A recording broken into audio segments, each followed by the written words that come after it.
பிழைக்க தெரியணும்.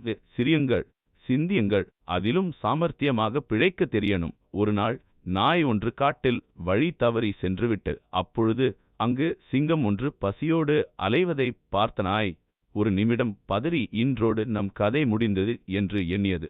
அப்பொழுது அங்கு கிடந்த எலும்பு துண்டுகளை பார்த்ததும் அருமையான திட்டம் ஒன்றை தீட்டியது. சிங்கம் வரும் வழியில் திரும்பி உட்கார்ந்து கொண்டு எலும்பு துண்டுகளை சுவைத்து கொண்டே சத்தமாக, சிங்கத்தை கொன்று தின்பது எவ்வளவு சுவையாக உள்ளது!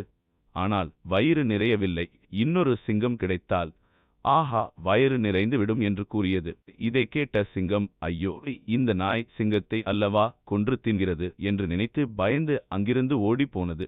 இதையெல்லாம் மரத்தின் மேல் இருந்து குரங்கு ஒன்று பார்த்து கொண்டிருந்தது. சிங்கத்தை ஏமாற்றி இந்த நாயை சிங்கத்திடம் போட்டுக் கொடுத்தால் சிங்கத்தின் நடப்பை பெற்று நாளெல்லாம் பயம் இல்லாமல் வாழலாம் என்று உடனே சிங்கத்திடம் சென்று நாய் செய்த தந்திரத்தை பற்றி சொன்னது. அதை கவனித்த நாய், ஏதோ தப்பு நடக்கப் போகிறது என்று உணர்ந்து குரங்கு சொன்னதை கேட்ட சிங்கம் கோபம் கொண்டு, இப்பொழுது அந்த நாயை என்ன செய்கிறேன் பார், நீ என் முதுகில் ஏறிக்கொள் என்று குரங்கை முதுகில் ஏந்தியபடி நாயிருந்த இடத்தை நோக்கி ஓடியது. தன்னை நோக்கி சிங்கம் பாய்ந்து வருவதை பார்த்த நாய் முன் போலவே திரும்பி உட்கார்ந்து கொண்டு, இந்த குரங்கை அனுப்பி 1 மணி நேரமாகி இன்னும் ஒரு சிங்கத்தை கூட ஏமாற்றி அழைத்து வரவில்லையே என்று உரக்க கூறியது.